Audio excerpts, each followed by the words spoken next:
आज हम लोग क्लास 10th के पॉलिटिकल साइंस के कुछ इम्पोर्टेंट ऑब्जेक्टिव क्वेश्चंस को देखेंगे। एक्सरसाइज 1 के हमारा पहला क्वेश्चन है, लोकतंत्र में सर्वोच्च कौन होता है? जनता। भारत में पंचायती राज व्यवस्था कब लागू हुई? 1992। भारत में पंचायती राज किस संविधान संशोधन द्वारा लागू हुआ? 73वां संविधान संशोधन द्वारा। 73वां संविधान संशोधन किस वर्ष पारित हुआ? 1992। भारत का शासन किस प्रकार का है? संघीय। पंचायती राज व्यवस्था में सबसे निचला स्तर कौन सा होता है? ग्राम पंचायत। पंचायत समिति किस स्तर पर कार्य करती है?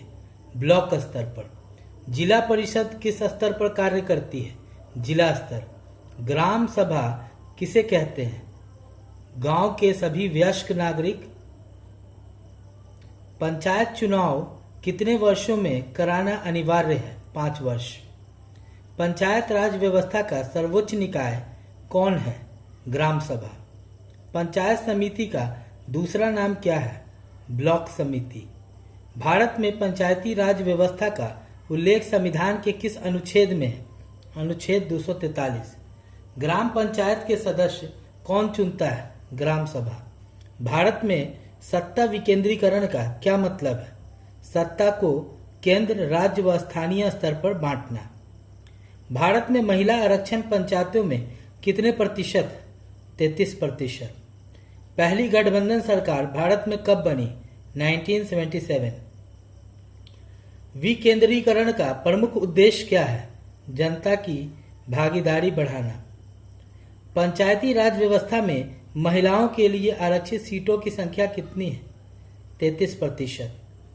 पंचायती राज व्यवस्था कितने स्तरीय होती है? 3 स्तरीय।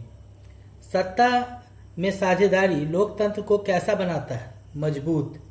जिला परिषद का अध्यक्ष कौन होता है? निर्वाचित सदस्य।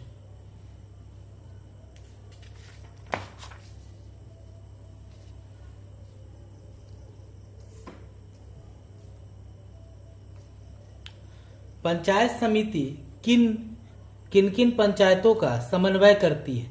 ग्राम पंचायतों का। लोकतंत्र में तानाशाही प्रवृत्तियों पर नियंत्रण कौन करता है? सत्ता विकेंद्रीकरण। पंचायत चुनाव कराने का अधिकार किसके पास है? राज्य निर्वाचन आयोग। भारत में पंचायत चुनाव कितने वर्षों में कराना अनिवार्य है? 5 वर्ष। भारत में ग्राम पंचायतों में महिलाओं के लिए कितने प्रतिशत सीटें आरक्षित हैं? 33%। भारत में पंचायती राज व्यवस्था कब लागू हुआ? 1992। पंचायती राज व्यवस्था को संवैधानिक दर्जा किस संशोधन से मिला? 73वां संविधान संशोधन। पंचायत राज व्यवस्था का उल्लेख संविधान के किस अनुच्छेद में है? अनुच्छेद 243। भारत में गठबंधन सरकार पहली बार कब बनी थी? 1977। पंचायत समिति किसे कहा जाता है? ब्लॉक समिति को। पंचायत राज का सबसे निचला स्तर कौन सा है? ग्राम पंचायत। विकेंद्रीकरण का अर्थ क्या है? सत्ता का विभिन्न स्तरों पर बंटवारा। सत्ता साझेदारी से क्या लाभ होता है? लोकतंत्र मजबूत होता है।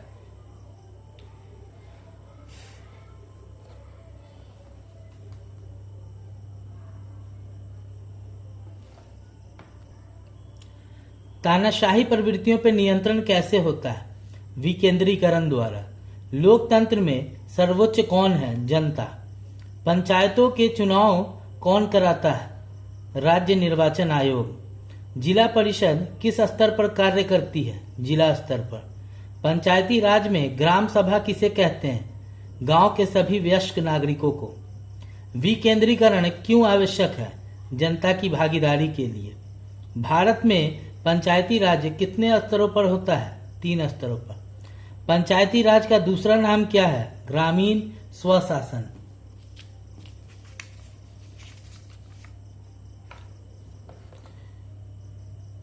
पंचायत समिति किसका समन्वय करती है? ग्राम पंचायतों का।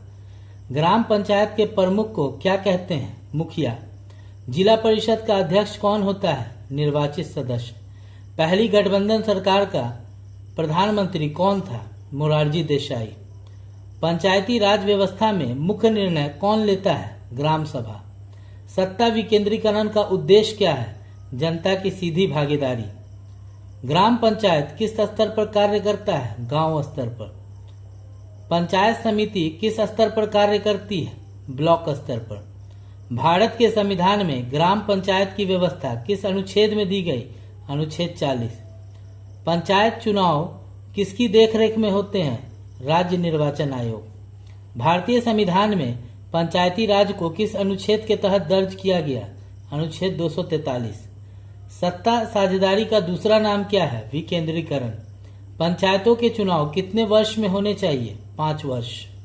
पंचायत चुनाव में महिलाओं के लिए कितनी सीटें आरक्षित हैं? 33%। ग्राम सभा का कार्य क्या है? पंचायती कार्यों की समीक्षा करना।